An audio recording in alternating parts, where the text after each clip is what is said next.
Joining me now is the Democratic Congresswoman Jasmine Crockett of Texas. She's a member of the House Judiciary and Oversight Committee. She's running for the Democratic primary in the for the Senate in Texas, which is why we had booked you to be on our show, and we always appreciate your time, although the news has overtaken that story for the moment. So I want to get your view, largely as a member of Congress, because we have had wars in that part of the world that have ended up being a real cause of loss of blood and treasure.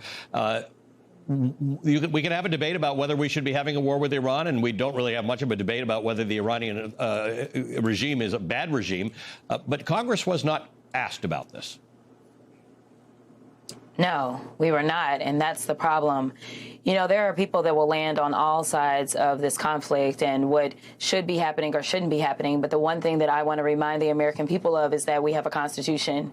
And frankly, as members of Congress, we swore an oath to the Constitution as well as the president. And right now, what we are clearly witnessing is lawlessness yet again from this administration. And my question to my colleagues in a very serious way is, will you put aside your loyalty to this orange man and actually focus on your loyalty and your oath to the Constitution, which says that only Congress has the power to declare war? It is time to rein him in a bipartisan way.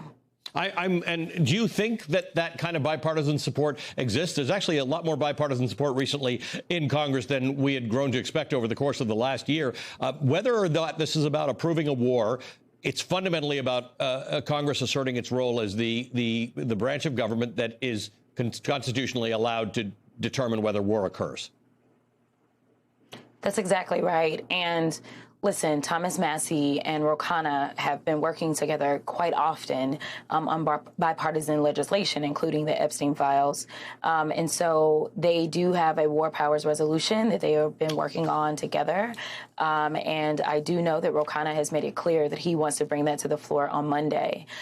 My question to Speaker Johnson is, how many people are going to have to die because this president just decided that he was going to do whatever he wanted to and to ignore our congressional authority and our congressional powers? I don't think that we should wait till Monday. And this is being said as someone who literally has an election on Tuesday. I've got to make sure that I am doing what I swore an oath to do as a sitting member of the House. And I think Speaker Johnson needs to call us in right now, and we need to deal with this right now.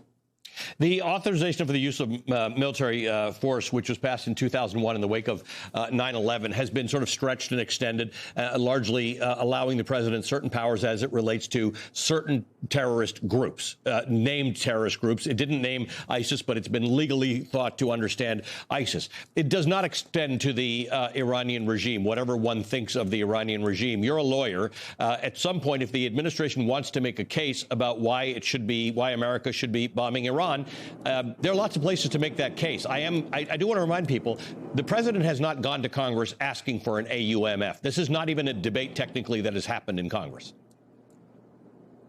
That's correct. I mean, you know, and here's the thing.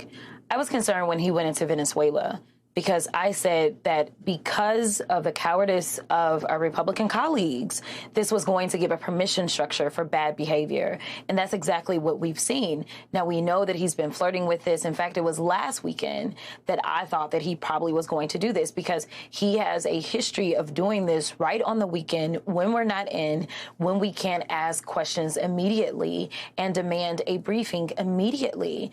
And so it is understandable that people have whatever issues that they have with Maduro, just like you've stated.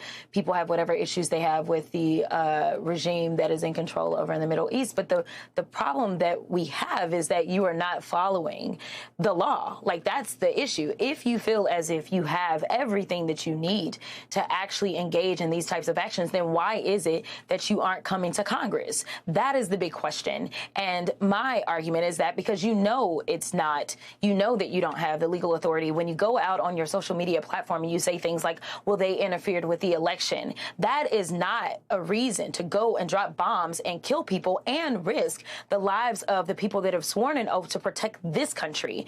Right now, people's sons, daughters, aunts, uncles, mothers, and fathers may end up being thrust into a war because of his maniacal issues as relates to an election, at the same time that he is flirting with us not even having elections.